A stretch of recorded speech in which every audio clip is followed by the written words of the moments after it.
वल्लभ गिरिवरधारी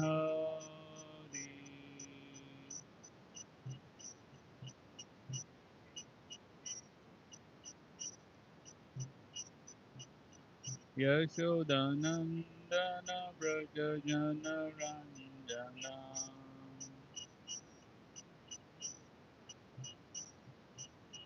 यशोदानन्दन व्रज जनरञ्जना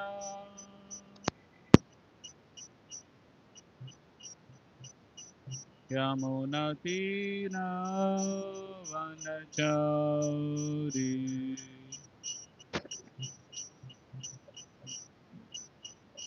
जयनाथ माधव कुंज बिहारी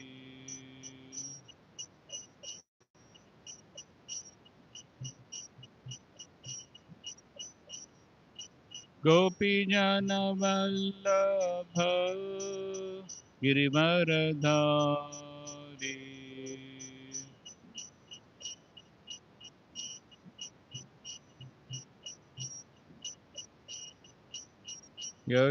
यशोदानन्दन व्रज जनरञ्जना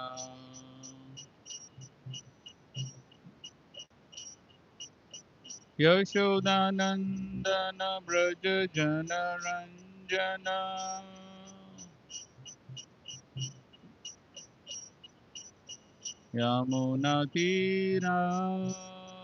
यमुनतीरावनचारी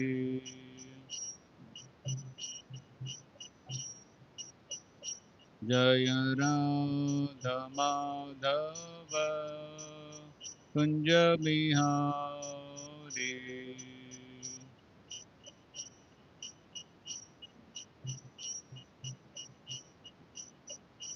जय Radha Madhav Kunj Bihari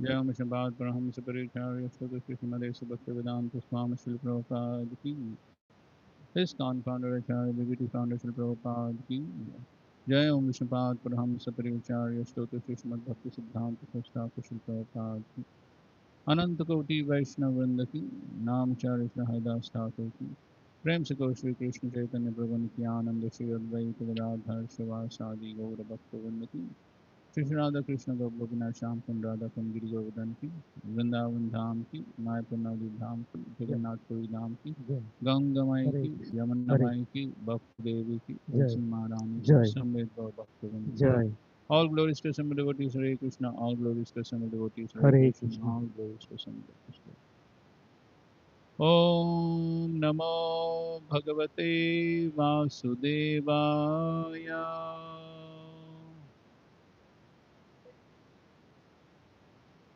Om Namo Bhagavate Vasudevaya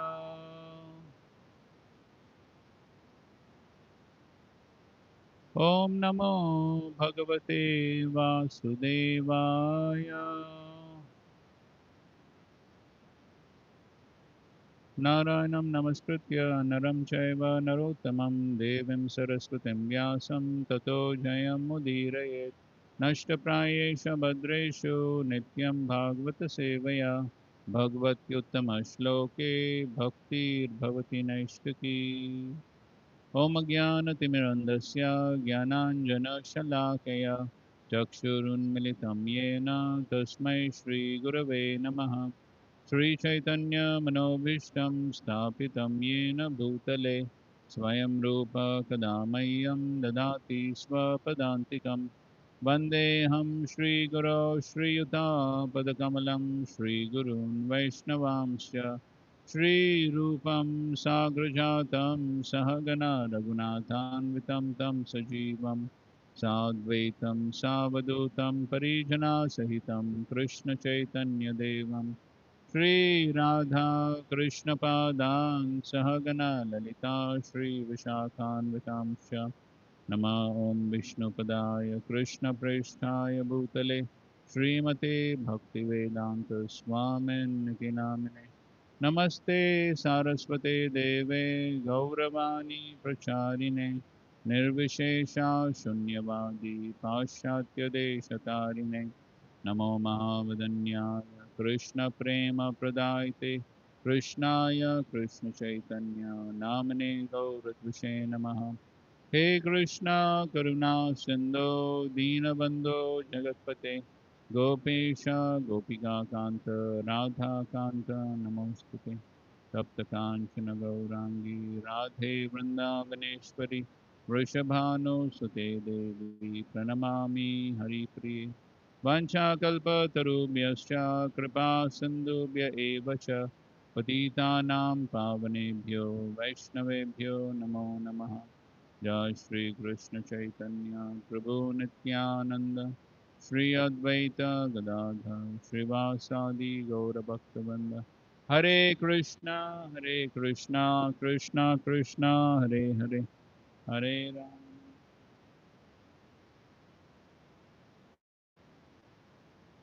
Hare Krishna. Okay, so yesterday we discussed two reasons why there could be obstacles in the life of devotee. They are okay. So then we saw that Privat Maharaj, he was not welcoming Swayambhu Manu's suggestion to take over the kingdom, and so therefore the matter was referred to Brahma. So we'll continue on with the seventh verse. Sri Shukdev Goswami continued. The first created being and the most powerful demigod in this universe is Lord Brahma, who is always responsible for developing universal affairs. Born directly from the Supreme Personality of Godhead, he dedicates his activities to the welfare of the entire universe, for he knows the purpose of the universal creation. The supremely powerful Lord Brahma, accompanied by his associates and the personified Vedas, left his own abode in the highest planetary system and descended to the place of Prince Priyavrat's meditation.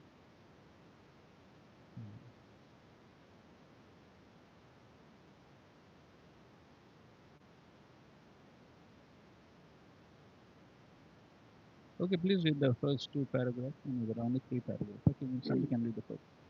Lord Vishnu, the Supreme Self, Atma, is source of everything, as explained in the Vedanta Sutra, Janmadi Asyataha. Because Brahma was born directly from Lord Vishnu, he is called Atma Yoni. He is also called Bhagavan. Although generally Bhagavan refers to the Supreme Personality of Godhead, Vishnu or Lord Krishna. Sometimes great personalities such as demigods like Lord Brahma, Narad, Lord Shiva are also addressed as Bhagavan because they carry out the purpose of the Supreme Personality of Godhead. As Bhagavan, uh, Godhead. Lord Brahma is called Bhagavan because he is the secondary creator of this universe. He is also thinking of how to improve the situations of conditional souls who have come to the material world to enjoy material activities. For this reason, he disseminates the Vedic knowledge throughout the universe for everyone's guidance. Vedic knowledge is divided into two parts, Pravarti Marg and Nivritti Marg. Nivritti Marg is the path of negating sense enjoyment, and Pravarti Marg is the path by which the living entities are given a chance to enjoy and at the same time are directed in such a way that they can go back home, back to Godhead. Because ruling over this universe is a great responsibility, Brahma must force many Manus in different ages to take charge of universal affairs. Under each Manu, there are different kings who also execute the purpose of Lord Brahma. It is understood from previous explanations that the father of Dhruva Maharaj, King Uttanapad, ruled over universe because his elder brother Priyavrata practiced austerity from the very beginning of his life. Thus, up to the point of Prachetas, the kings of the universe were all descendants of Uttanapad Maharaj. Since there were no suitable kings after the Prachetas, Swayambhu Manu went to the Gandhamadan hill to bring back his eldest son Priyavrata, who was meditating there. Swayambhu Manu requested Priyavrata to rule over the universe. When he refused, Lord Brahma descended from the supreme planetary system known as Satyaloka to request Priyavrata to accept the order. Lord Brahma did not come alone. He came with other great sages like Marichi, Atre, Vasishta to convince Priyavrata that it was necessary for him to follow Vedic injunctions and accept responsibility of ruling over the world. Lord Brahma also brought with him the personified Vedas, his constant associates. A significant word in this verse is Swabhavanath, indicating indicating that Lord Brahma descended from his own abode. Every demigod has own abode. Indra, the king of demigods, has his own abode, as do Chandra, the lord of the moon planets, and Surya, the predominating deity of the sun planet. There are many millions of demigods, and the stars and planets are their respective homes. This is confirmed in Bhagavad Gita, Yanti Deva Vrta Devan, Bhagavad Gita 9.25. Those who worship the demigods go to their different planetary systems. Lord Brahma's abode, the highest planetary system, is called Satyaloka or sometimes Brahmaloka. Brahmaloka usually refers to the spiritual world. The abode of Lord Brahma is Satyaloka. But because Lord Brahma resides there, it is also sometimes called Brahmaloka. Okay, fine. So basically, Lord Brahma came from his abode. Okay. Text 8, please read. Translation.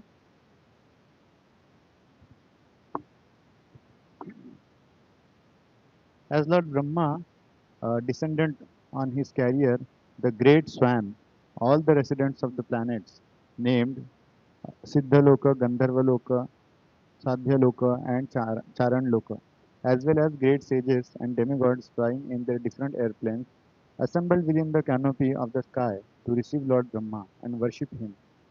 As he received respect and adoration from the residents of various planets, Lord Brahma appeared just like the full moon surrounded by illuminating stars. Lord Brahma's great swan then arrived at the border of Gandhamadhan hill and approached Prince Priyavrata, who was sitting there. It appears from this description that there is No, no, regular. it's okay. So he's talking about different planetary systems and different people on the planetary systems. Okay, fine. Go to 9. Lord Brahma, the father of Narada Muni, is the supreme person within this universe. As soon as Narada saw the great swan, he could understand that Lord Brahma had arrived. Therefore, he immediately stood up, along with Swayambhu Manu and his son Priyavrata, who, whom Narada was instructing. Then they folded their hands and began to worship Lord Brahma with great respect. Yes. Okay, 10.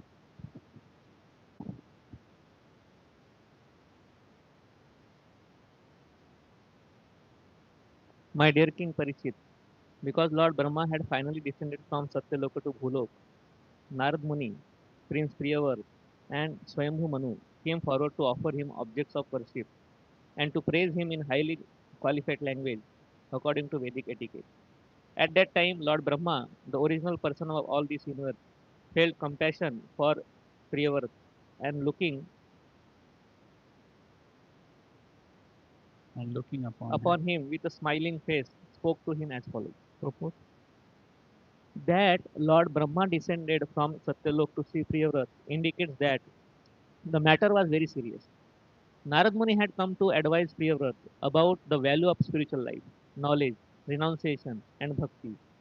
And Lord Brahma knew that Narada's instructions were very impressive. Therefore, unless Lord Brahma personally went to Gandhamadhan hill to request Priyavrata, Lord Brahma knew that Prince Priyavrata would not accept his father's order. Brahma's purpose was to break Priyavrata's determination. Therefore, Brahma first looked upon Priyavrata with compassion. His smile and compassionate features also indicate that although Brahma would request Priyavrata to accept household life, Priyavrata would not be out of touch with devotional service. By the blessings of Vaishnav, everything is possible. This is described in Bhakti Rasamrita Sindhu as Kripa Siddhi, or perfection attained simply by the blessing of a superior person.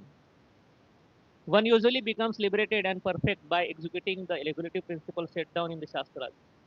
Nonetheless, Many persons have achieved perfection simply by the blessings of spiritual master or superior. Priyavrata was the grandson of Lord Brahma, and as joking competition sometimes takes place between grandson and grandfather.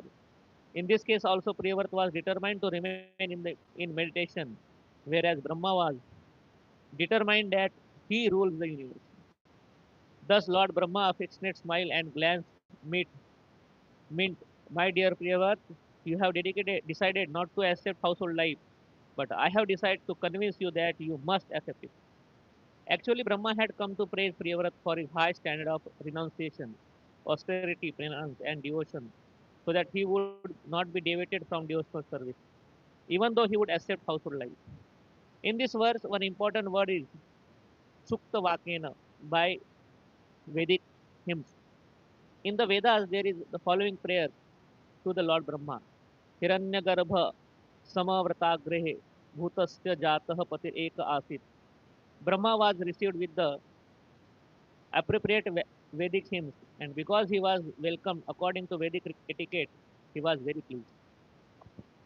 So, so Brahma is coming with all these personalities because he knew that Priyavrat was determined. Because Narada's instructions are very impressive, powerful. So now Brahma is coming with all these people. And here it is being explained why Brahma was smiling. His smile and compassionate features also indicated that although Brahma would request Priyavrat to accept household life, Priyavrat would not be out of touch with devotional service. By the blessings of Vaishnava, everything is possible. So, so that is what we see that even though Priyavrat accepted household life, by the blessings of Brahma, he would still continue in his devotional life. And so that's the important Siddhanta. By the blessings of Vaishnav, everything is possible. In the Chaitanya Charitamrita, Krishnadas Kaviraj Goswami writes, I'm forgetting the whole verse. Um, hmm,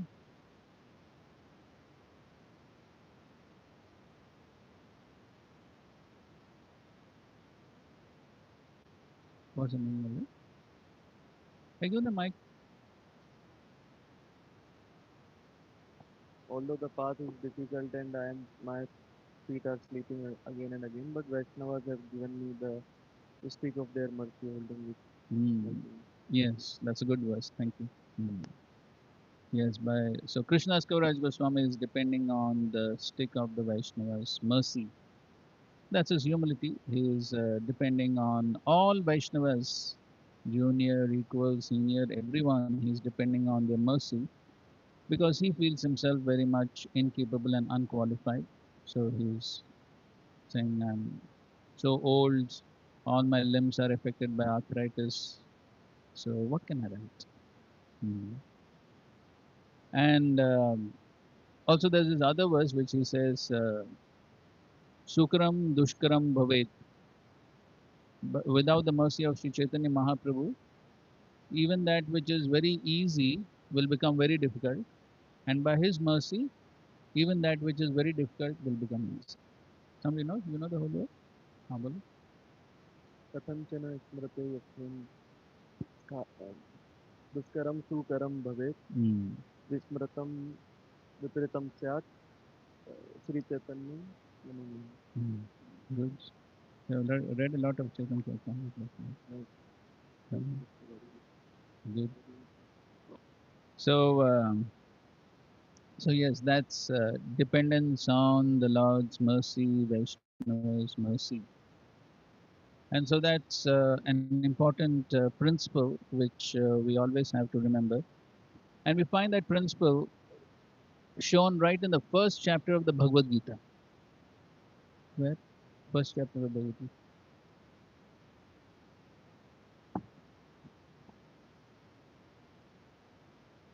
Okay, that is one thing. By Vyasdev's mercy, Sanjay is able to say everything. But right in the verse, one of the verses, there is an indication of dependence on Vaishnava's mercy.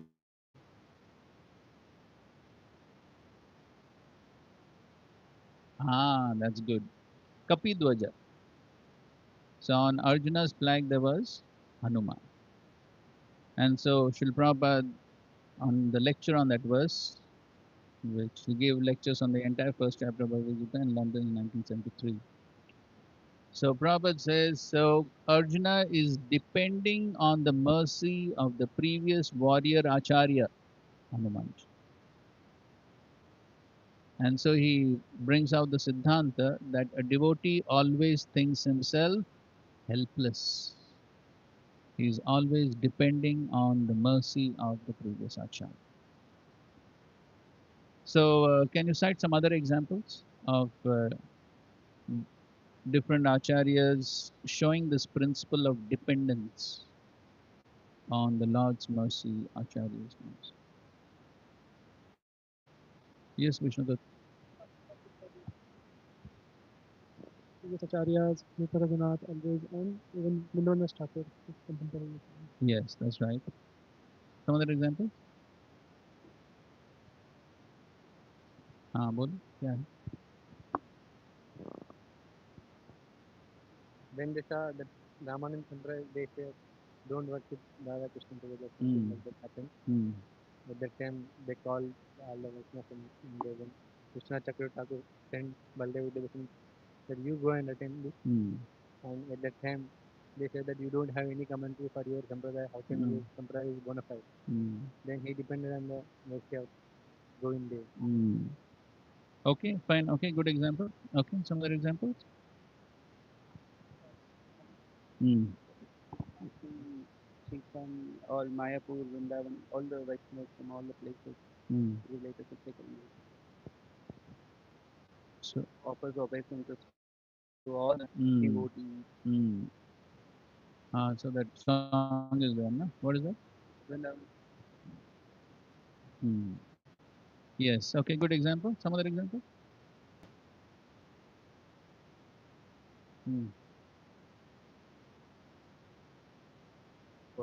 Near Radha Damodar temple, he was begging for the mercy, he was crying there. And then when he got the blessings, then he went. Yes.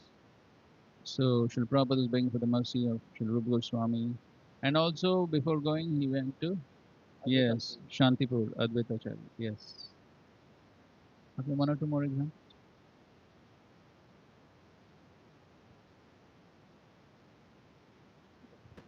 He's saying that if I don't get your mercy, then I will Okay. cry. Okay, good example. हाँ बोलो. So when he went to Vrindavan, then he begged to so that I can become keeper, get the best of all the gopis. Okay, fine.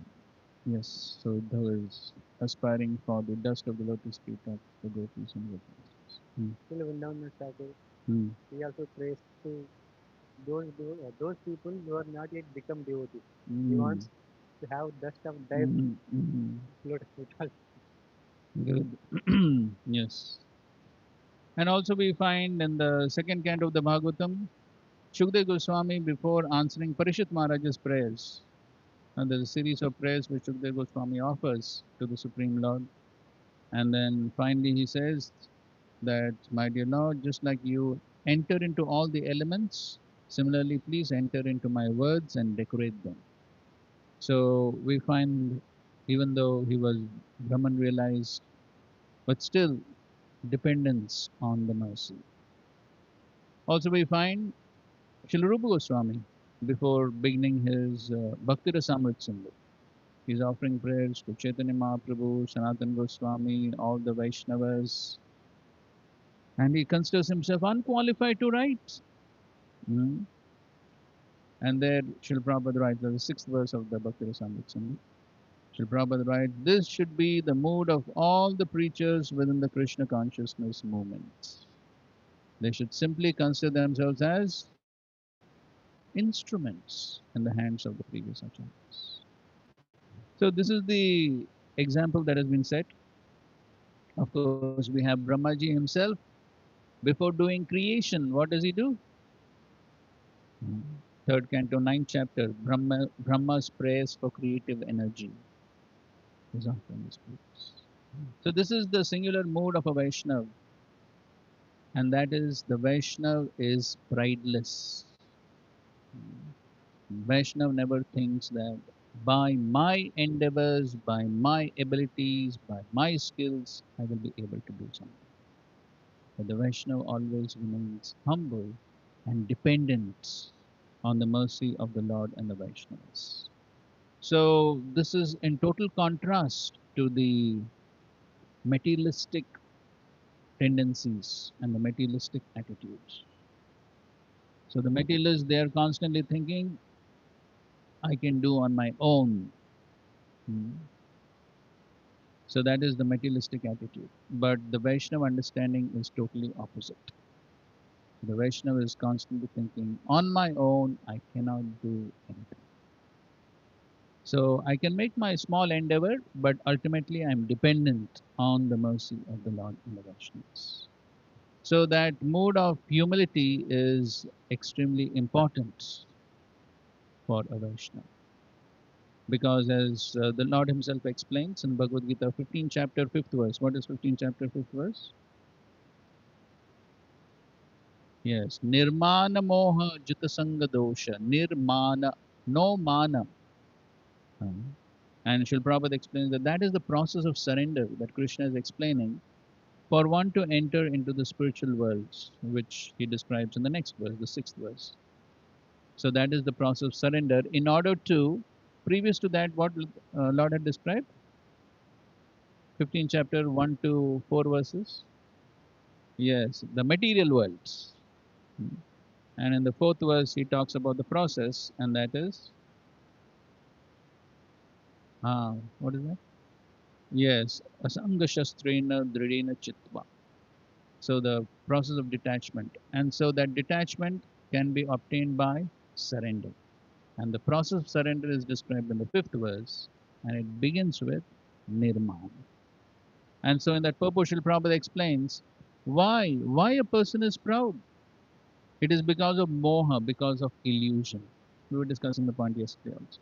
Srila Prabhupada writes that one's lifespan is just like bubbles in the Atlantic.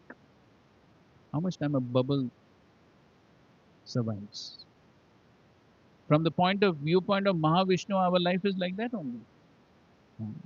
Bubbles in there. Few seconds. That's, but still one thinks, बहुत समय. Ishwaroham, aham bogi, siddhoham, balavan sukhi. So this is the demoniac mentality. And so therefore, then one becomes proud, one thinks, I'll stay for a long time, I'll do this, I'll do. So, but the Vaishnava mentality is totally opposite. And that's again what Krishna tells in the Bhagavad Gita, 18 chapter 58th verse. What is that?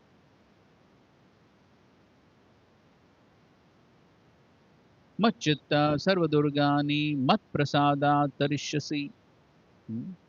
So, Krishna is saying, you remember me, and by remembering me, you attract my mercy, mat prasada. Then what will happen? Sarvadurgani tarishyasi. Then one can cross over all the obstacles. Yesterday we were talking about obstacles.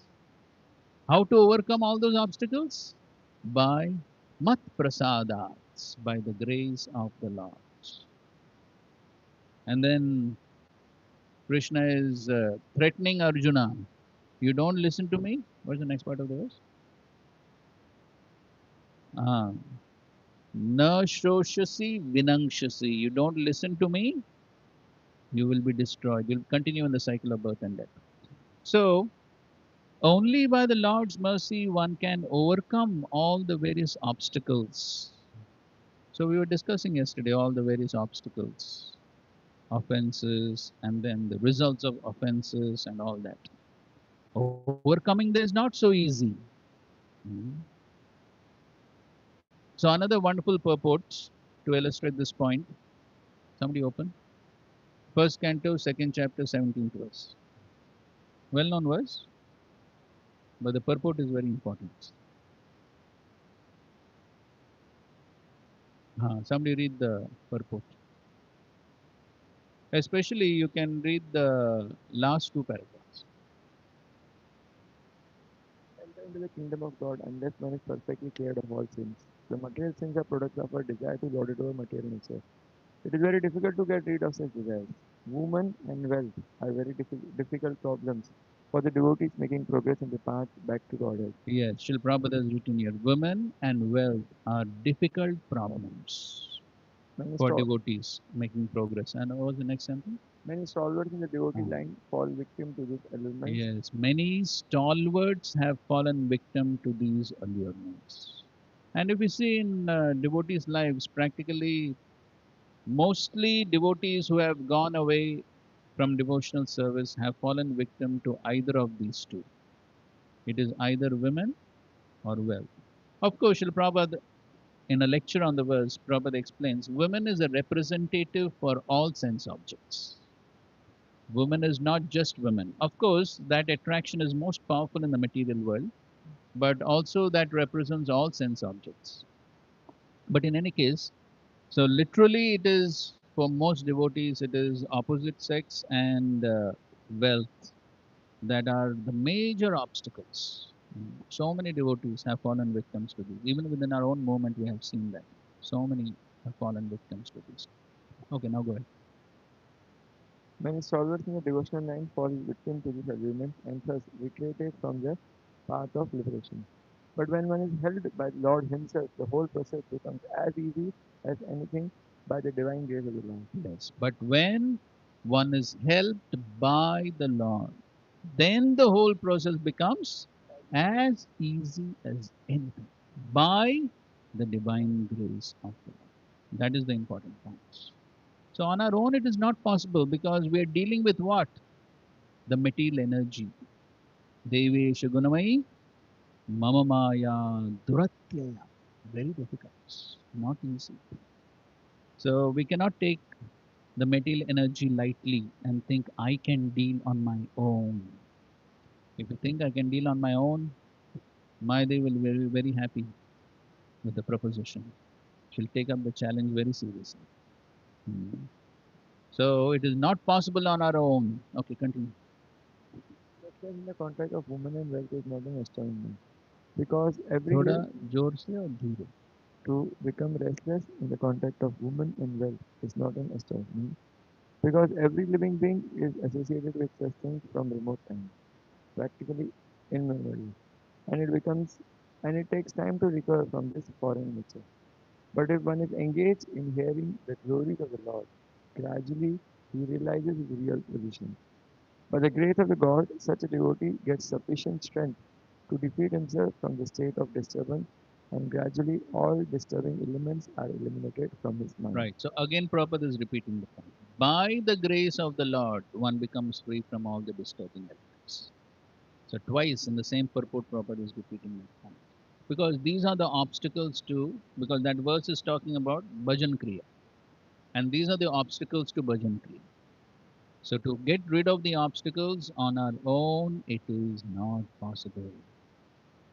So therefore, twice Prabhupada is repeating, by the grace of the Lord, it is possible. So therefore, humility plays a very important part in our devotional practices. So if one is humble, then one will seek help.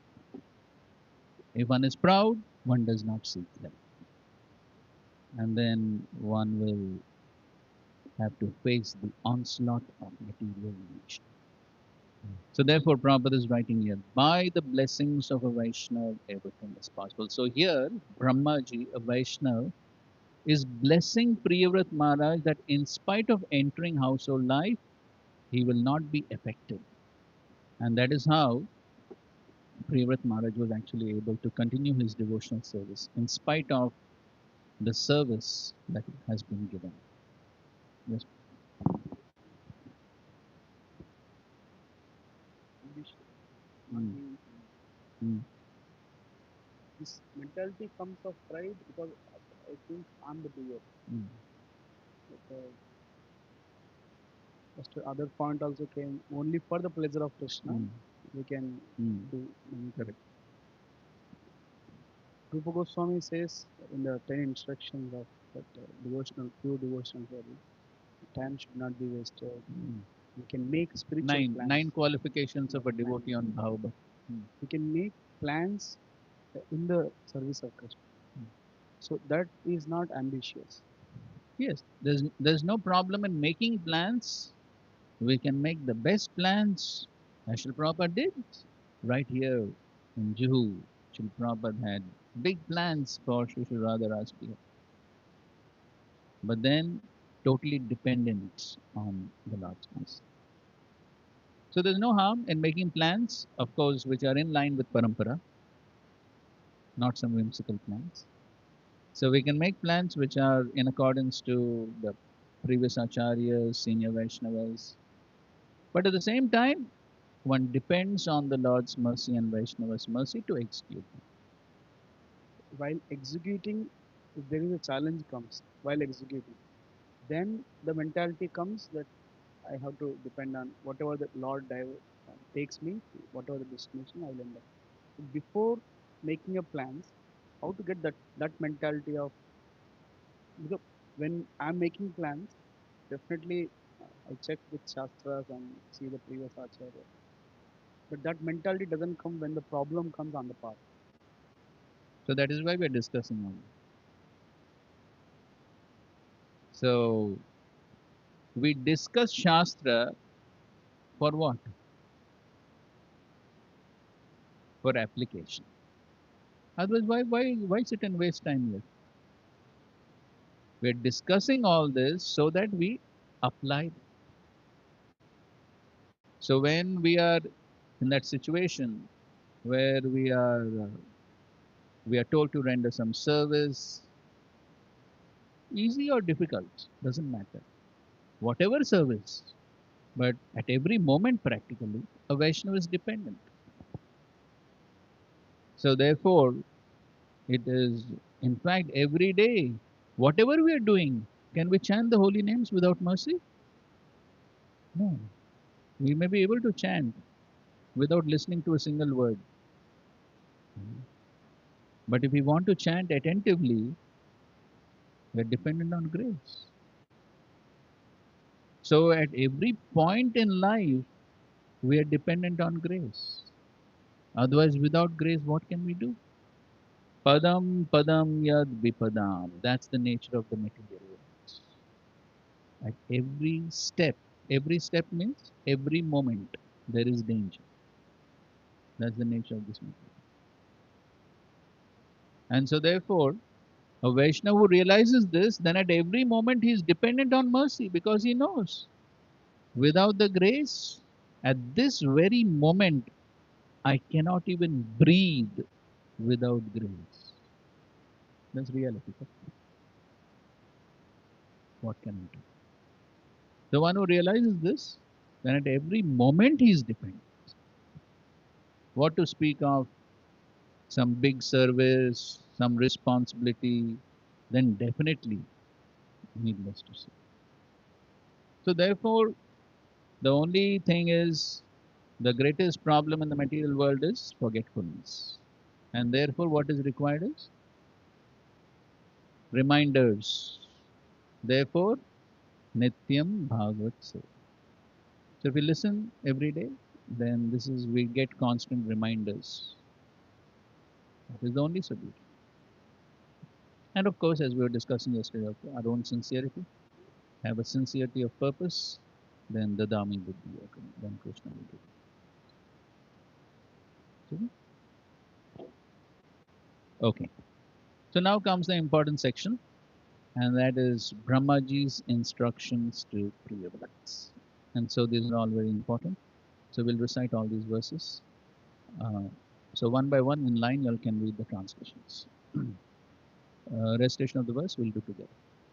Shri Bhagavan Uvacha Nibodhatate Damritam Bravimi Masu Yutam Devamarhasya Prameyam Vayam Bhavaste Tata Esha Maharshir Vaham Sarve Vivashayasya Dishtam.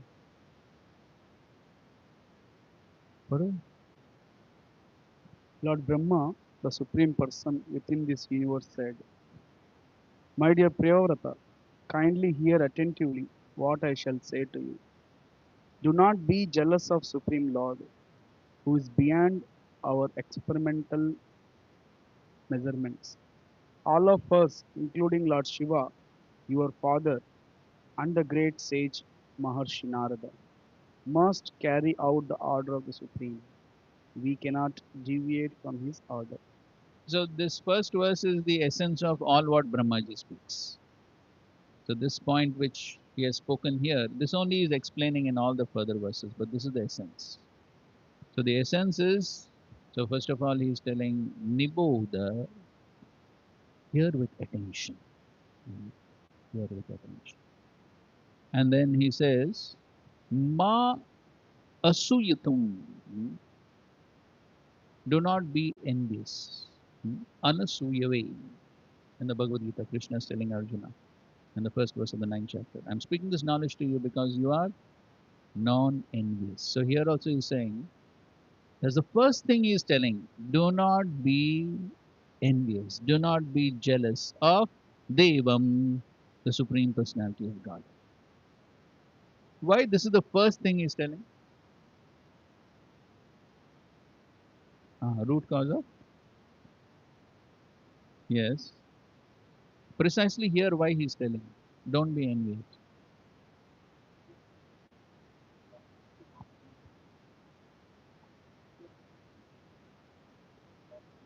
Okay, fine. But why he's telling don't be envious? Exactly. If one is envious, how can one follow the instruction? If I'm envious of someone and that person is giving instruction, will I be inspired to follow? Yes, who cares for you? Huh? He's envious. So one cannot follow if one is envious. That is the reason why Krishna is also telling Arjuna twice in the Bhagavad Gita. Bhaktosi me sakha cheti rahasyam etad uttamam. So Bhakta and Sakha are not supposed to be envious. Correct? And then again, Anasuyave. So twice he's telling. Again, in the Bhagavatam, second verse. What is it?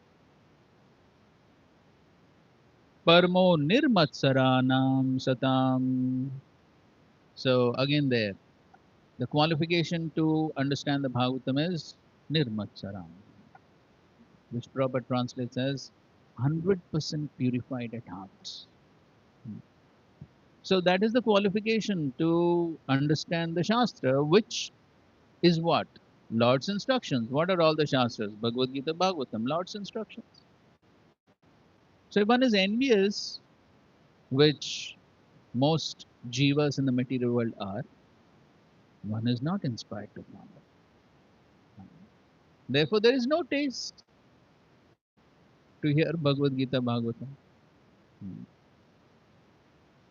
So, that is also one of the reasons why one feels lethargic while hearing Bhagavad Gita, Bhagavatam.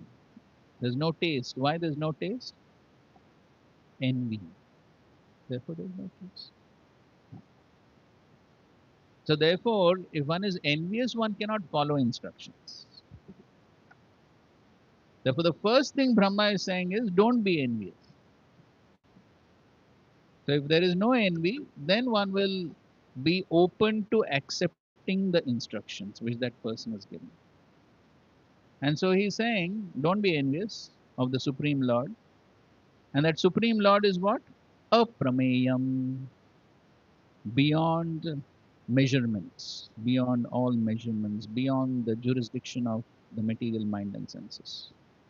And so he's saying that all of us, Vayam, we, Bhava, that is Lord Shiva, Te, Tata, your father, that is Swayambhu Manu, and this Maharshi, Narada, all of us, Vahama Sarve Vivasha Yasya Dishtam. All of us are forced, Vivasha. We are forced to follow the Dishtam, the order of the Supreme Lords. We are all forced to follow. So therefore he is trying to tell Priyavrata, if we are forced to follow, then what about you? We are forced to follow. Vivasha. We are forced to follow. So, but still the conditioned living entities in this world think, oh, we are independent. So that's what Prabhupada keeps hammering the point. What independence? Not dogs' independence. No independence. What independence? One does not even have control over one's own body. Correct? One eats a little more, we know what's the consequence. So own body there is no control. At the least unexpected moment, one trips and falls. What control is this? No control. So one is so dependent. And so if Brahmaji is saying all of us, all Mahajans, we are forced, we are fully under the control of the order of the Supreme Lord. So Prabhupada begins his purport by saying, of the 12 great authorities in devotional service, 4, Lord Brahma himself, his son Narada, Swayambhu Manu, and Lord Shiva were present before Priya. And not only that, they were accompanied by many other authoritative sages. Brahma first wanted to impress upon Priyavrat that although these great personalities are all authorities, they cannot possibly disobey the orders of the Supreme Personality of Godhead, who is described in this verse as Deva, which means always glory. Yes, Prabhu, you want to ask? Suppose you this king, he is already told as Mahabhagat, Bhagavat. So he's a devotee. Devotee means he's not envious. And then another thing, instructions to Brahma and Narada. Both are little different. Brahmaji is for cosmic creation, and then Naradaji is instructions different to send them back to earth. So I can understand. But ultimately, everyone is working for the Supreme Lord. So Brahmaji is creating for whom? That is the desire of the Supreme Lord. And Narada is empowered to preach bhakti. That is for what? For the pleasure of the Supreme Lord. So ultimately, everyone is doing their respective services for the pleasure of the Supreme Lord. Different services. Whoever wants to not to marry, let just do the bhakti. Yes. So that's fine. But as we will see now, but the Lord wants him to take over the kingdom because now there is a crisis. What is the crisis? Yes, there's no ruler. So when there is a crisis, then somebody has to fill the post, na? Sometimes we have such crisis in our movement also. So there's nobody to fill a post. Then they have to request some devotee, please occupy the post, even though he may not be interested, but still. So that is exactly what's happening. So that's a part of devotional service. Even ruling the universe is not outside devotional service. Even that is within the purview of devotional service. Because ultimately the universe has been created by the Supreme Lord. And so that is also part of devotional service. So of course, Priyavrat wants to be in the renounced order. He doesn't want all this jhanjat of management and ruling and because as we read in the previous purport, that's natural for a devotee. So this may seem to be a little bit of distraction from core devotional practices. But what to do? This is also part of devotional service under the Lord's plan.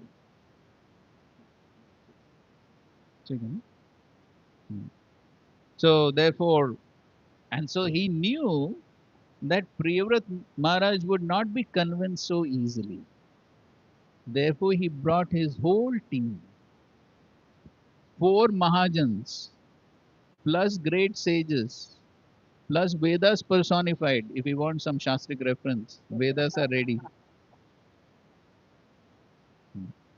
So whole team has come so that Priyavrat has to be convinced. As we read in the previous purport, Srila Prabhupada is writing that Priyavrat Maharaj was determined not to accept the kingdom, and Brahmaji was determined to convince him to accept the kingdom. So, two opposite determinations, but yet Brahmaji is the supreme authority. So, that's the point. Okay? So, hold on, the point is coming. Most probably will come in the next purport only. Okay. The next paragraph of the purport. When Lord Brahma went to induce Priyavrata to accept the responsibility for ruling the universe, he did not go whimsically. Brahma did not go whimsically. He was following the dictations of the Supreme Lord. Indeed, Brahma and other genuine authorities never do anything without his permission, without the Supreme Lord's permission. And then he's quoting Tene Brahma Hridaya Adi Kavaye. The Lord dictated Vedic knowledge to Brahma through his heart. And now the next point is again very important. The more a living entity is purified by devotional service, the more he comes in direct contact with the Supreme Personality of Godhead. As confirmed in Srimad Bhagavad Gita, Tesham Satyutanam Bhajadam Priti Purvakam Dadami Buddhi Yogam Tarjya. The more a living entity is purified by devotional service, the more he comes in direct contact with the Supreme Personality.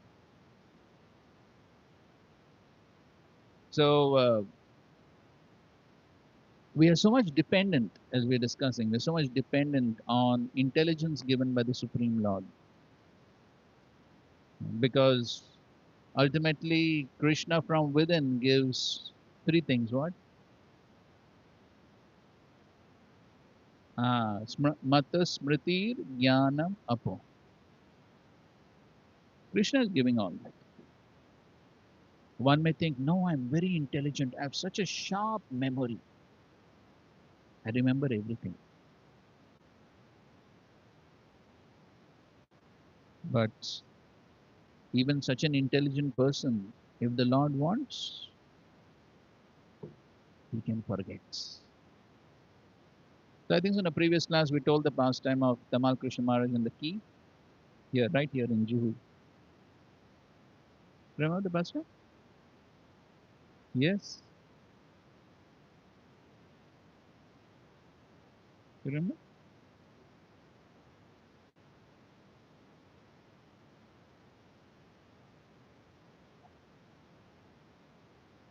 Hmm. Well, okay. So anyway, I'll just tell it. So this is 1974. Shri Prabhupada was here in Juhu. He was very sick, and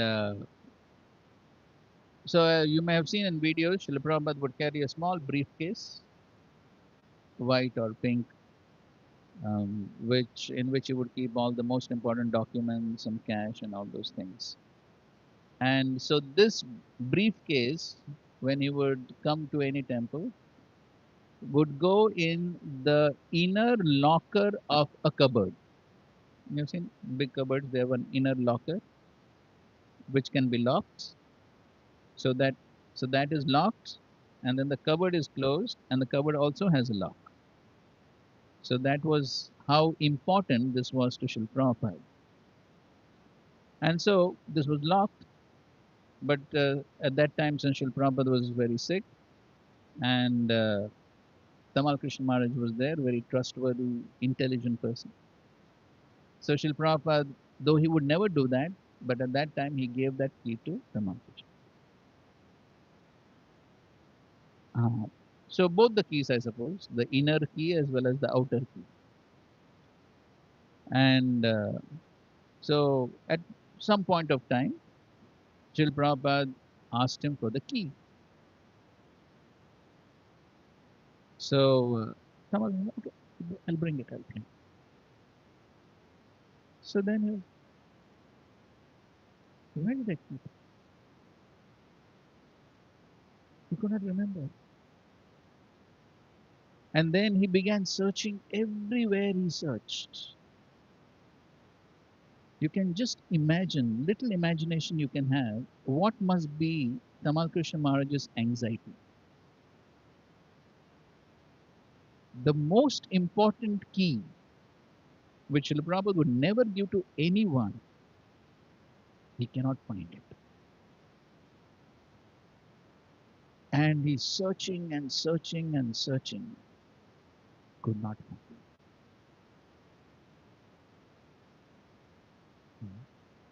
What to do? One could be so intelligent, so capable, one can have all the wonderful qualifications. But when Krishna decides to give forgetfulness, one is totally helpless. Can't do anything. So finally, I had to go and tell Srila Prabhupada, Srila Prabhupada, I cannot find the key. Srila Prabhupada was very sick, he was just lying down. But in a feeble voice, Srila Prabhupada said, call the GBC.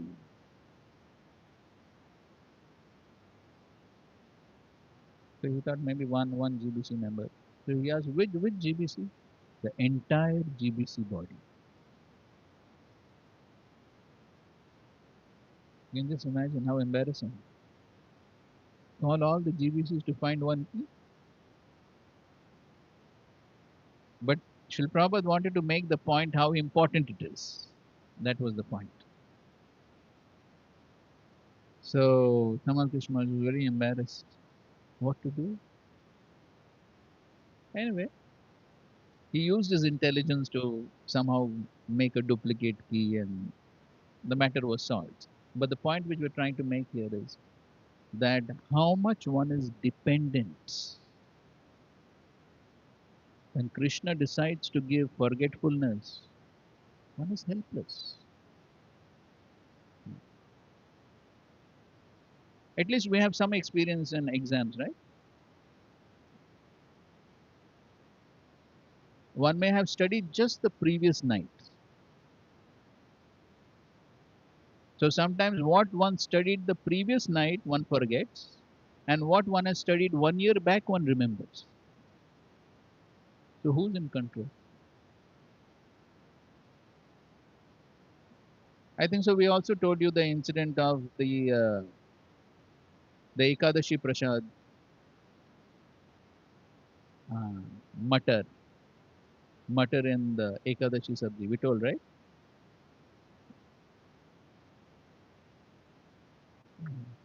So the cook could be the most expert cook, but when Krishna decides to inspire the assistant to put mutter in the sabji, what expertise will do? In one moment, all expertise finished. Krishna inspired the assistant to put the mutter. Job finished. In one moment, finished. And that is how Krishna can humble the most expert, talented person, whoever one may be. In one moment, Krishna can humble the person. It doesn't take too long.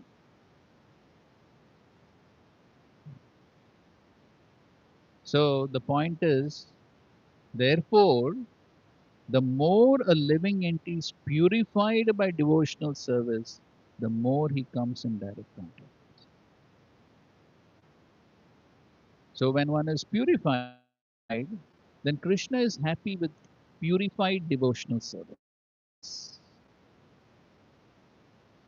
Reference for this. More one is purified, Krishna is pleased to accept the service of such a devotee. Give one Shastic reference. Ah, ah.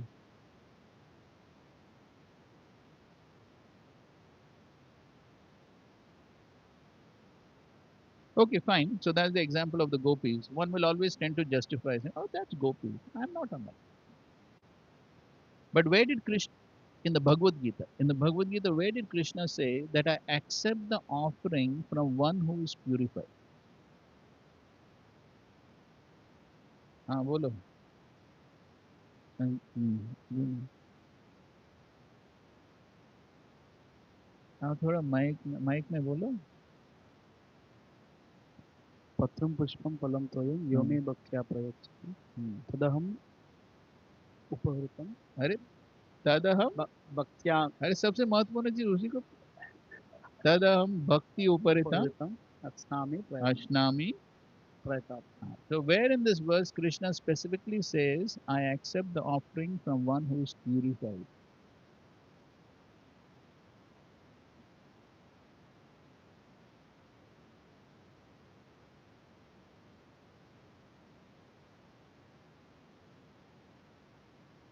Which is the specific word which is indicating from one who is purified in consciousness? अश्नामी का मतलब क्या है? हाँ, I accept. वो सुबह वो बोल रहे थे ना, वो इंसिडेंट, वो किसी ने श्लोका बताया और बोला बिना देख के ट्रांसलेशन बताया.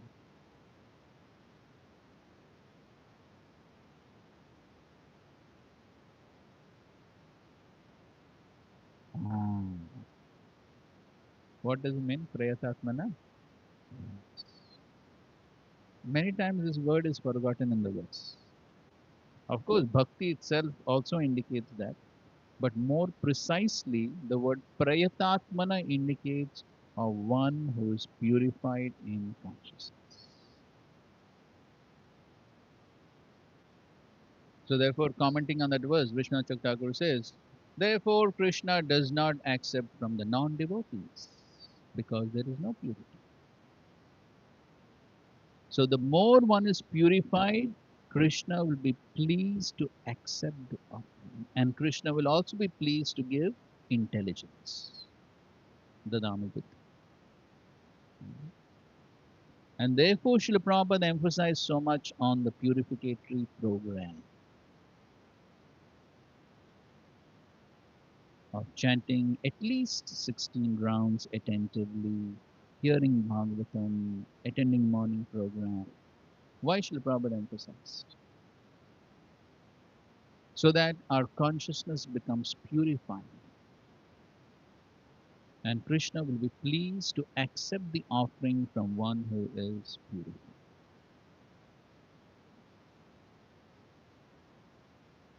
So therefore, we find when Raghav Pandit, he cooks and he offers, what happens?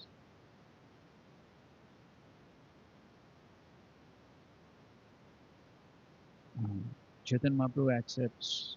And we know every year Raghavera Jhali would go to Jagannath Puri. Then what would happen? Yes, Mahaprabhu keeps for one entire year. Why? Because he loves them so much. Why? They were very tasty, correct? Definitely they must have been tasty. But more important than that, what? Yes. The bhakti, purified consciousness. Purified consciousness. So that could apply to any service. Whether it is cooking, whether it is preaching, whether it is DT seva, any seva. Ultimately, every seva is meant for Guru and Krishna. So if we want Krishna to be pleased to accept the offering, then the purification of the consciousness is what is important. Then Krishna will be pleased. Then Krishna will give intelligence. Even if one wants to distribute books, then Krishna has to give intelligence. Where to distribute, how to distribute, what to say, what not to say. So then Krishna will give the right type of intelligence. So therefore, I think so. You must have heard seminars now of these top book distributors like Vijay Prabhu, Naveen Prabhu. Have heard? So all of them, what do they say? What is the important key to good book distribution? Yes, chant 16 rounds before going and good sadhana, read Prabhupada books, pray to Krishna, then magic takes place. Then who does the magic? Krishna does the magic. Prabhupada will do the magic. Otherwise, if we don't have that purified consciousness, we can keep struggling, morning to night, nothing actually. How did Srila Prabhupada spread the movements in 10 years? Practically, humanly impossible. How did it happen? Krishna's magic. Of course, there are so many pastimes. Krishna's magic. So, why? Purity. Exactly the same point here. Bol. Even after purification, such great souls yesterday we will see.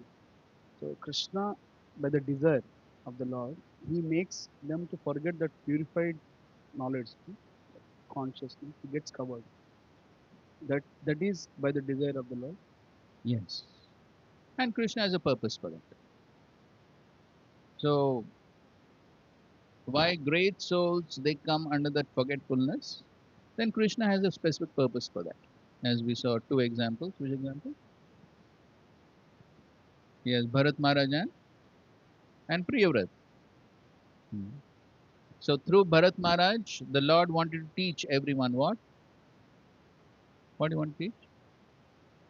Yes, attachment. Attachment to something material. However elevated one may be, one is attached to something material, it will be a cause for fall down. That's the lesson the Lord wanted to teach through Bharat Maharaj to everyone, to all of us. And through Priyavrat Maharaj, he wanted to teach obedience. So for these elevated devotees, then Krishna specifically has a plan.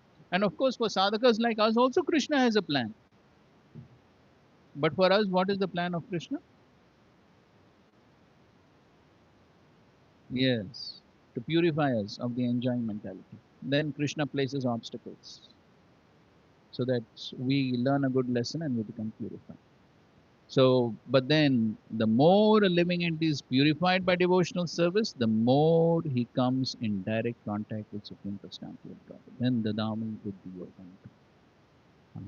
So, especially for those, of course, it applies to everyone, but even more so for those who are in managerial positions, leadership positions, who have the duty to make decisions, it becomes all the more important.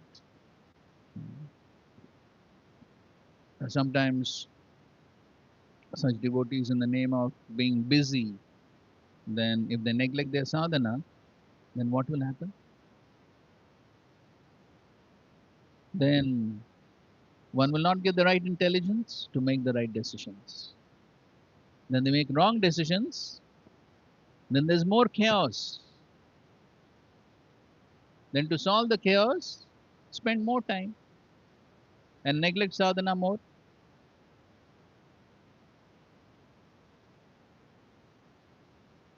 That's how situation simply becomes more and more worse. So therefore, at no point of time, the basic sadhana program which Srila Prabhupada has given, it should never be neglected. Otherwise, one is simply putting oneself into more and more misery. That's all. And if one is in managerial position, then he can also put others in misery. Of course, it's the choice of others whether to be miserable or not. But one has the potential to do so. So therefore, you'll find you can see this. You go through Srila Prabhupada's letters and you will see how many letters Srila Prabhupada has written to leaders. Most letters are to leaders that Srila Prabhupada has written. And in how many of them Srila Prabhupada is emphasizing this basic program which he has given. You can read.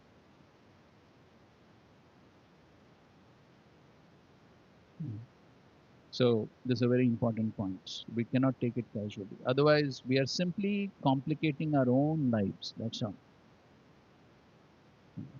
And the entire movement also will be in problem if we don't carefully follow Srila Prabhupada's instructions.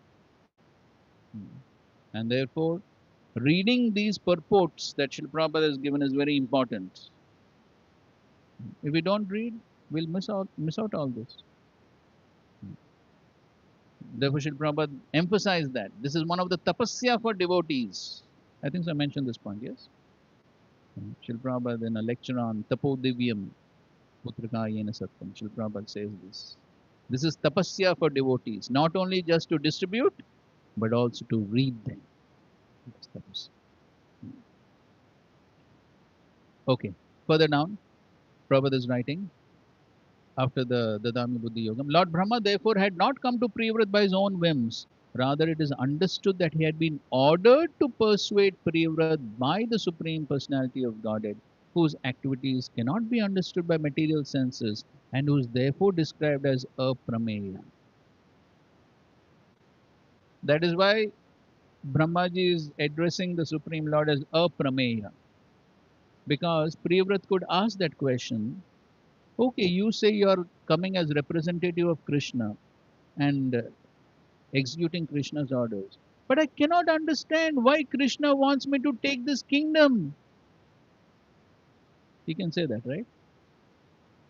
Why? What is the reason? Why does Krishna want me to take this kingdom though I am following Narad Muni's instructions? I want to remain in the renounced order. Why? Why Krishna? What is Krishna's plan?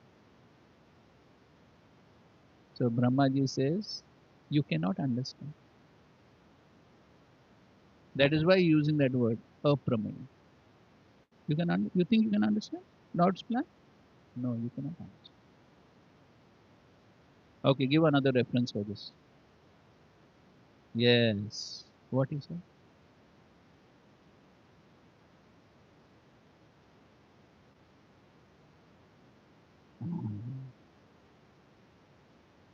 Even the greatest of philosophers, even the greatest of philosophers cannot understand the plan of the Lord.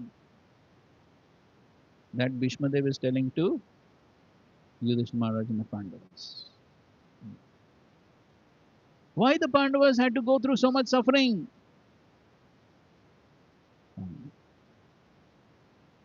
So, very difficult. So, Vishwanath Thakur commenting on this verses, he says, okay, as far as Yudhishthira Maharaj and Pandavas are concerned, Krishna was right in front of them. He could have asked, no? Sir, what is your plan for us? He could have asked. So Vishwanath Thakur says, even if they would have asked, Krishna would have spoken something so confusing they will not be able to understand.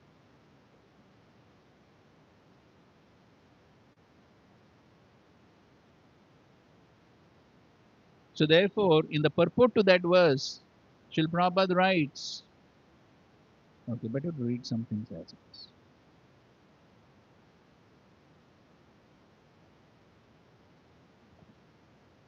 No, it's okay. No need of it. Only a few things only, not much. So, but I just want to read that.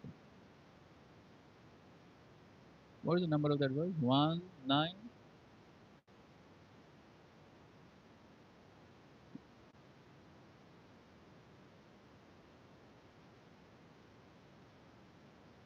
16.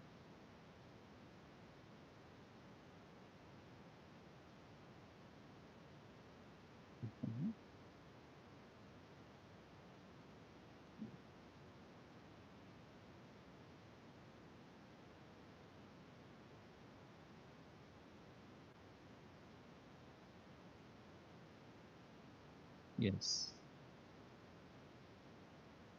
Muyanti kavayo apinti. Even the kavaya, very intelligent people, they are also bewildered. Mhm. See, here in the purport, Prabhupada is writing, Bhishma wanted to impress upon Maharaj Yudhishthira that since time immemorial, no one, including such demigods as Shiva and Brahma, both of them are present here. Both of them are present here. So Prabhupada is right. Even Shiva and Brahma, even they cannot ascertain the plan of the Lord. So what can we understand about it, Prabhupada says? What can we, conditioned souls like us? Of course, it doesn't apply to Prabhupada, but of course he always puts himself in that category. But conditioned souls like us, what can we understand? But in any case, it just reminds me of a Prabhupada pastime where Srila Prabhupada also was apparently bewildered. This was when? So this was so at a certain point of time, Srila Prabhupada, there were a little bit setbacks, some problems, whatever it is.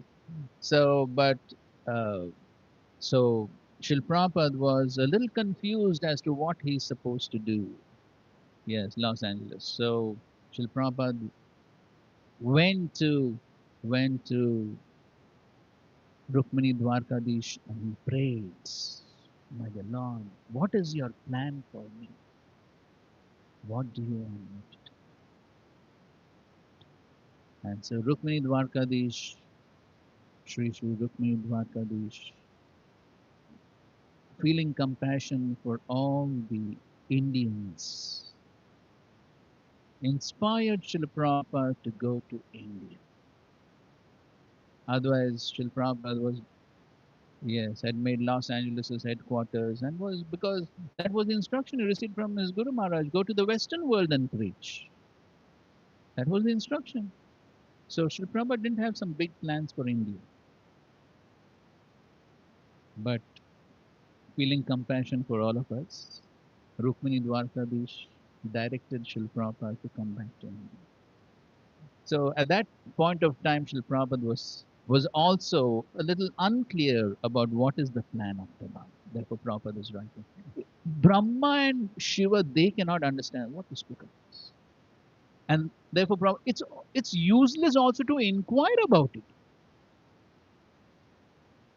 It's useless also to inquire about. Even the exhaustive philosophical inquiries of sages cannot ascertain the plan. And therefore, the best policy is simply to abide by the orders of the Lord without arguments. And that's exactly what Brahmaji is trying to tell Priyavrats. Don't argue. I'm telling you plan of the Lord. Don't argue why this is plan. You can't understand the plan. Therefore, he uses the word apramay. You can't understand the plan. Simply follow it without arguments.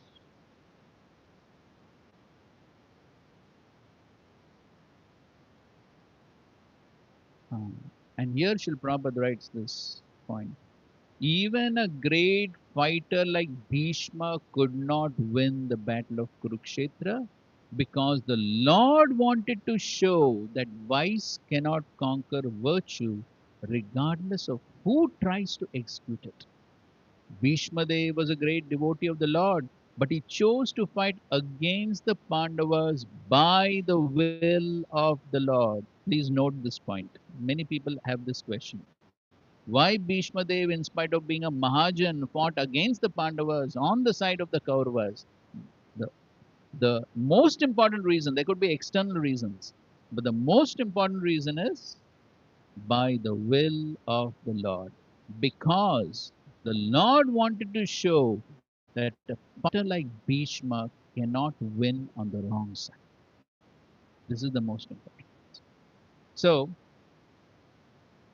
understanding that plan is very difficult. So therefore, in the next verse, he says, Tasmat idam deva tantram vyavasya. This is all what? Deva tantram. Bharatarshaba tasya anuvihita anatha natapahi praja. O best among the descendants of Bharata Yudhishthira, I maintain therefore that all this is within the plan of the Lord. Accepting the inconceivable plan of the Lord, you must follow it. That plan is what? Inconceivable. You are now the appointed administrative head, and my lord, you should take care of those subjects who are now. So all these are, and in this purport, Prabhupada writes another important point. Actually, this is also a very beautiful purport. Somebody wants to read?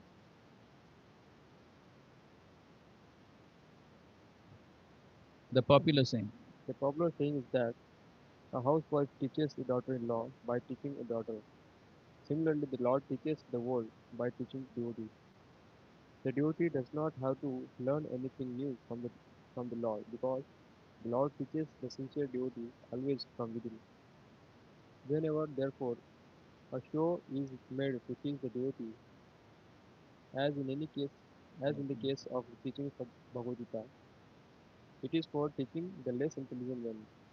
A devotee's duty, therefore, is to ungrudgingly accept tribulations from the Lord as a benediction. The Pandavas were advised by Bhishmadev to accept the responsibilities of administration without hesitation. The poor subjects were without protection due to the battle of Kurukshetra, and they were awaiting the assumptions of power by Maharaj Yudhishthir. A pure devotee of the Lord accepts tribulations as a favor from the Lord. Since the Lord is absolute, there is no mundane difference between two. Okay, so the important point here is the devotee does not have to learn anything new from the Lord because the Lord teaches the sincere devotee always from within. So the same point. So whom does the Lord teach from within? Sincere devotee. And we just read that point. And what is the understanding of sincerity? We just read, huh? We just read from Prabhupada's purport in this fifth canto here. The more one is purifies, the more one is purifies. So that is the sincerity. So when one is sincere, then one strives for purification. That is sincerity. Then the Lord teaches from within. And the other important point is, so a devotee's duty, therefore, is to ungrudgingly accept tribulations from the Lord as a benediction. So anyway, so these are important points, but the point here is that it's very difficult to understand what exactly is the plan of the Lord. So therefore, as as far as we are concerned, so we have to simply accept the guidance from superior Vaishnavas, take guidance and act accordingly. That's all what one can do. Mm. So it's not so easy to understand what is the plan of the Lord. And in this context here, Brahmaji is telling Priyavrat. So Priyavrat may also ask, okay, you say you're telling me the plan of the Lord, but why is this plan? Why is it like this? So Brahmaji says, don't try to understand. Don't try to understand the plan of the Lord. He is aprameyam.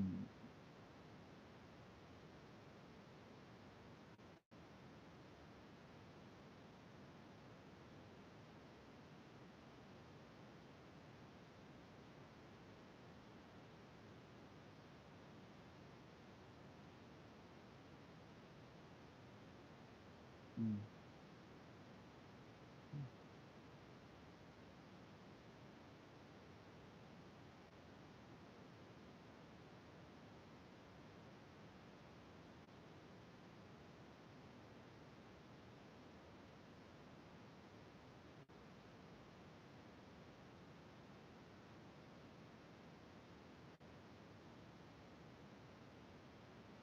Okay.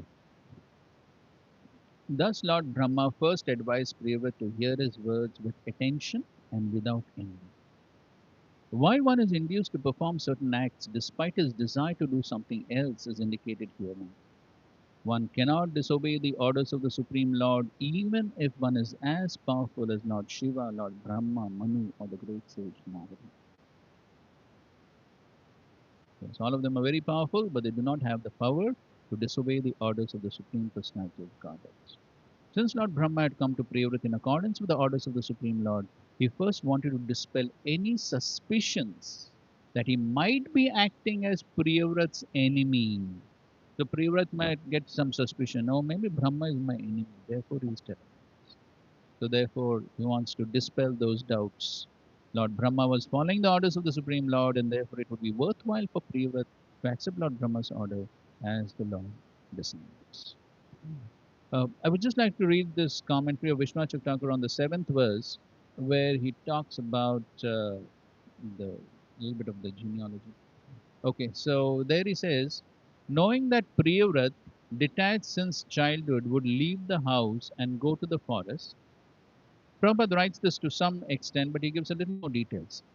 Manu appointed his younger brother to rule the kingdom. Who was the younger brother? Uttanapad. His descendants up to the Prachetas ruled the kingdom. In this way, half of Swayambhuva Manvantar passed. Okay. Daksha was born a second time as the son of Prachetas. This we have studied, right? In the last canto at the end. Daksha was born a second time as the son of the Prachetas during Swayambhu Manvanta. Okay, this is Daksha was born second time. But with a desire to attain his previous powers, he went to perform austerities. So Pracheta's son was Daksha to bring Priyavrat back from the fall. So Daksha was born to Prachetas, but the problem was he went to perform austerities. So when he was not able to bring him back, Brahma came and made Priyavrat rule the kingdom. And then Priyavrat's descendants ruled until the fifth Manvanta. Since the third, fourth, and the fifth Manus, Uttama, Tamasa, and Raivata, were the sons of Priyavrat, with only the second Manu, Swarochisha, intervening. He was the son of Agni. The sons and grandsons of these Manus ruled as kings over the earth as descendants of Priyavrat's line. So then at the beginning of the Chakshusha Manvantar, giving up his austerities, Daksha became the king and engaged in producing fire. So that's which is one. Okay?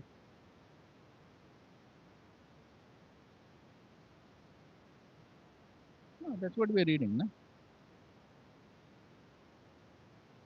Yes. So that's what we're reading. Gandhamadan Hill. So Narad Muni also was there with him. Okay, fine. 12th verse. न तस्य कश्चित् तपसा विद्यया वा न योगवीर्येण मनस्सीशया वा नैवार्थधर्मै परतस्वतो वा कृतं विहन्तुं तनुभृद् विभूयात्. Right? One cannot avoid the order of the Supreme Personality of Godhead, not by the strength of a severe austerities, an exalted Vedic education, or the power of mystic yoga, physical prowess, or intellectual activities. Nor can one use his power of religion, his material opulences, or any other means, either by himself or with the help of others, to defy the orders of the Supreme Lord. That is not possible for any living being, from Brahma down to a man. Yes. So he's saying that no one can disobey the order of the Supreme Lord. So this is the main theme of what Brahma is speaking. That's the main theme actually. So even though one may have all these material qualifications, tapasa, vidyaya, yoga, viryena, manishaya, artha, dharmai, parata, swata. So all these qualifications one may have, but in spite of all these qualifications, one cannot avoid kritam vihantum tanubrit.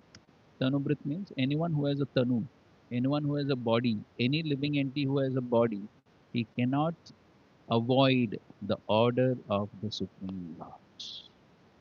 Who can avoid? Nobody can avoid. So,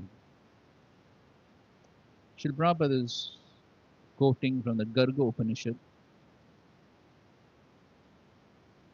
My dear Gargi, everything is under the control of the Supreme Personality of Godhead, even the sun, moon, other controllers, demigods like Lord Brahma, King Indra, are all under his control. Towards the end of that first paragraph, Prabhupada is also quoting Mount Maya Durkya. And then he says, sometimes we are proud of our austerities, penances, mystic yogic powers, but it is clearly stated herein that one cannot surpass the laws and directions of the Supreme Personality of Godhead, either by dint of mystic powers, scientific education, or austerities and penances. It is impossible. One is so dependent. So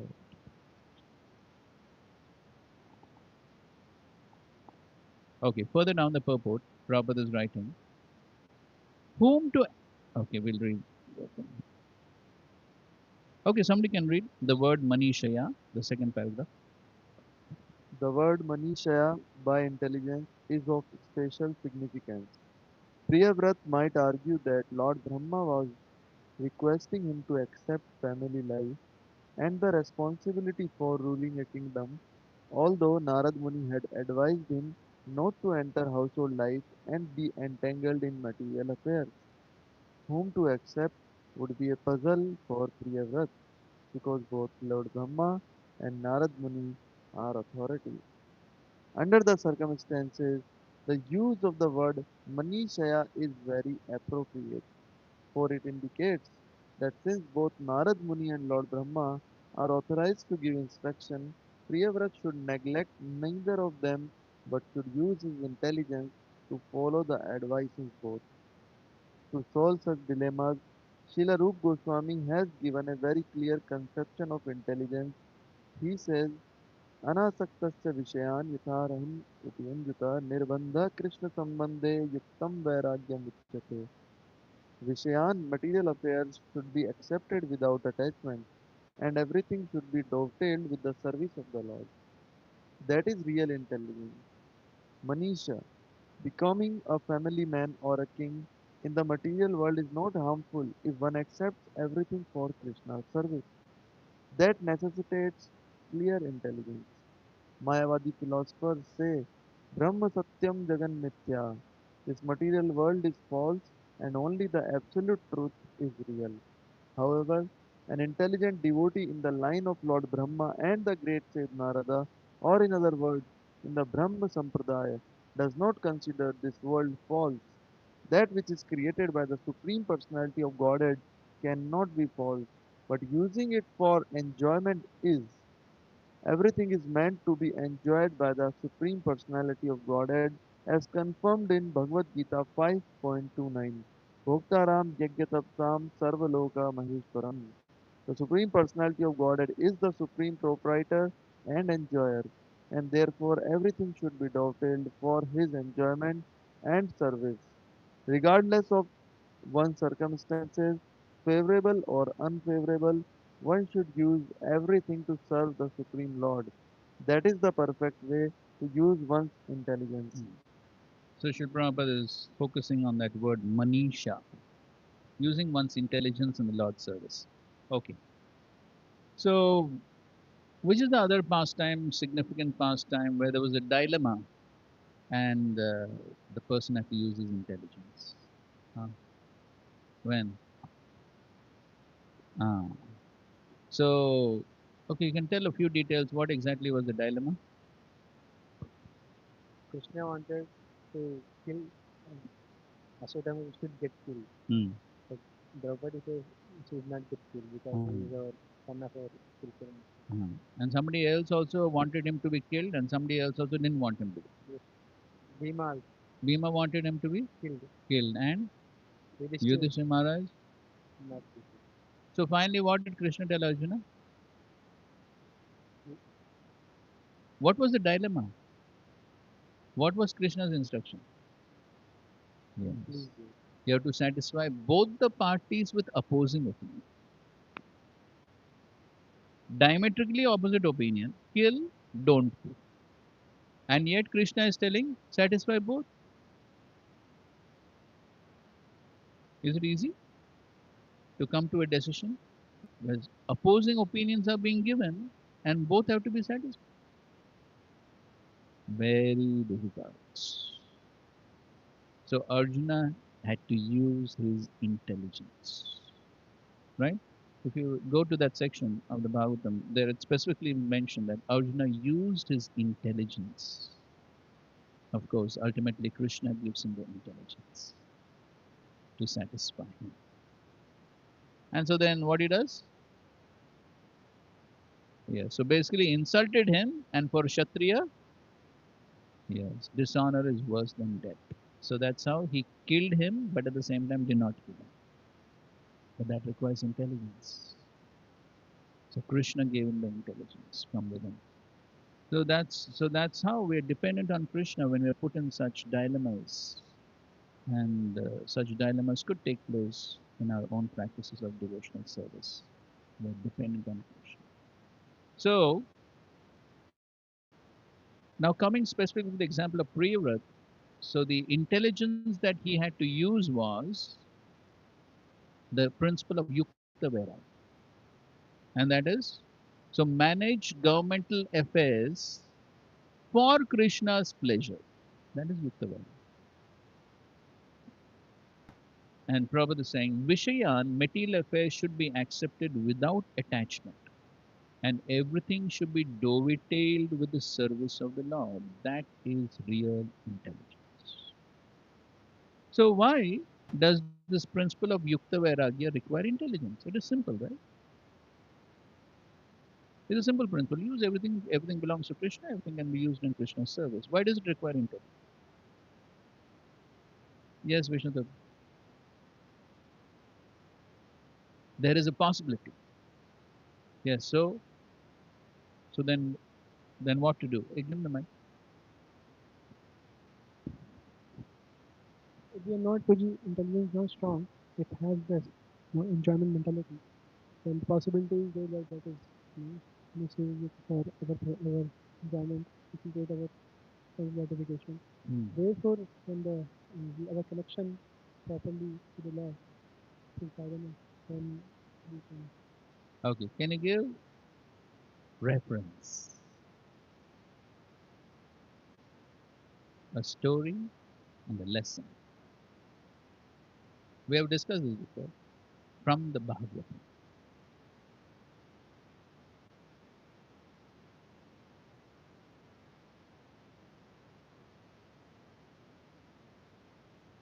क्या हो गया ना? हाँ, हाँ. Okay, that's an example. Okay, that's an example. But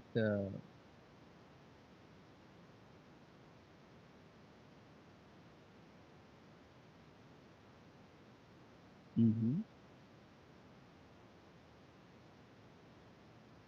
But which is the story which tells the Siddhanta? Of course, those are examples of Yukta Vairagya, but example of a pastime which indicates the Siddhanta that intelligence is required to apply the principle of Yukta Vairagya.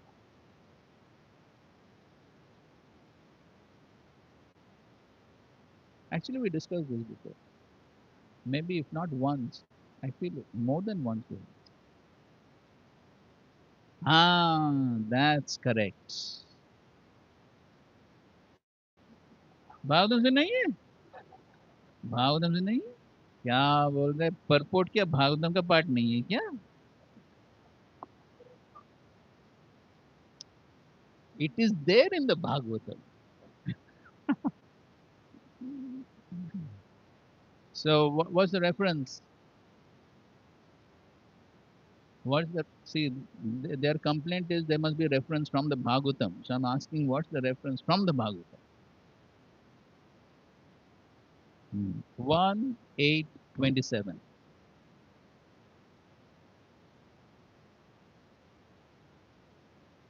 खोलो 1:8:27 खोलो.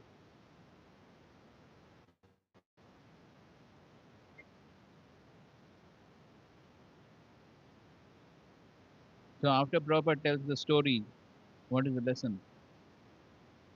Read that part. Take the mic and read.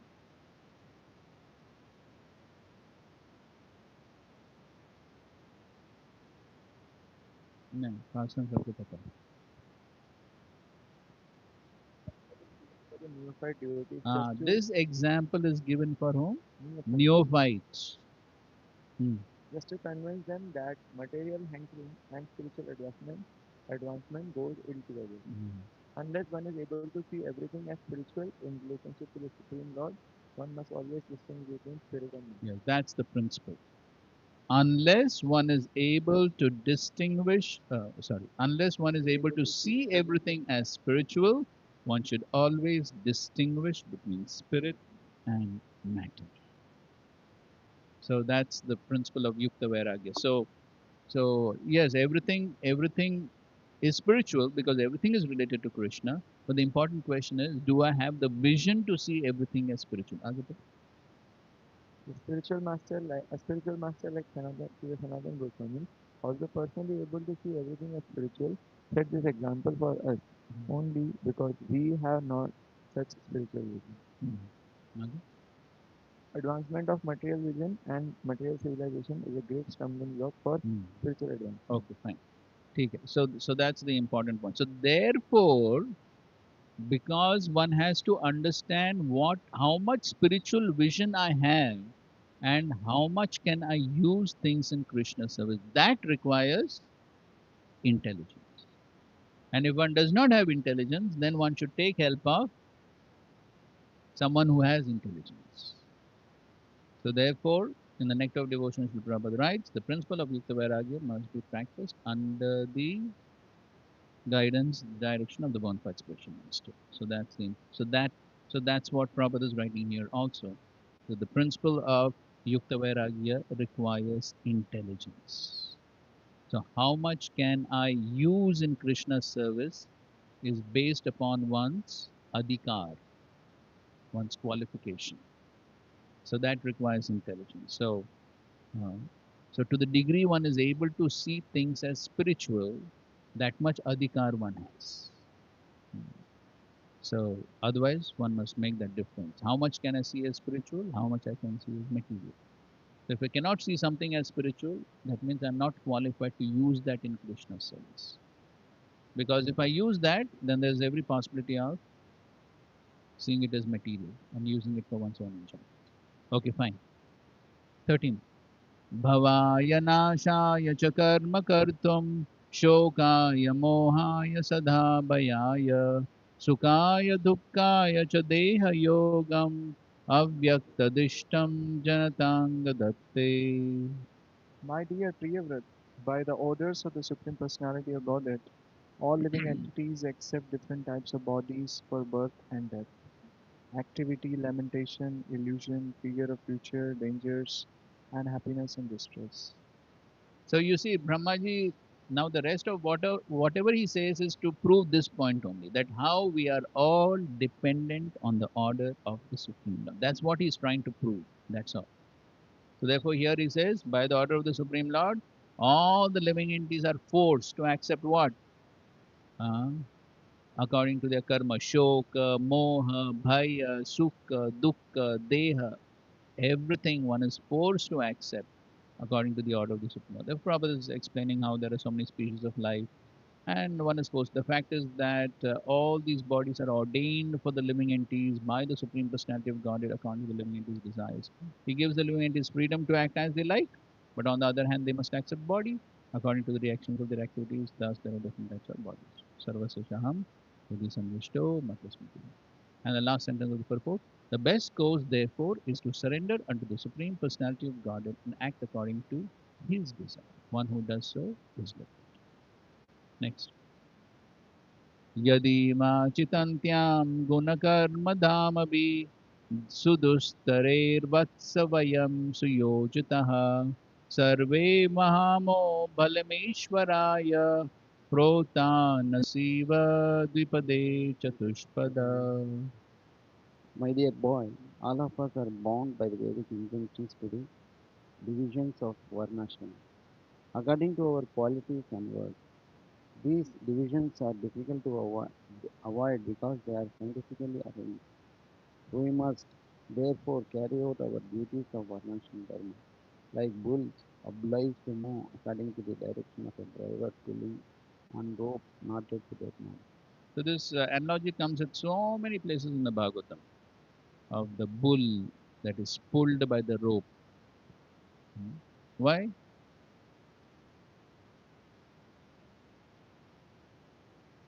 So the bull, when he's pulled, what happens? Because he gets pain. He gets pain. So therefore he has to move.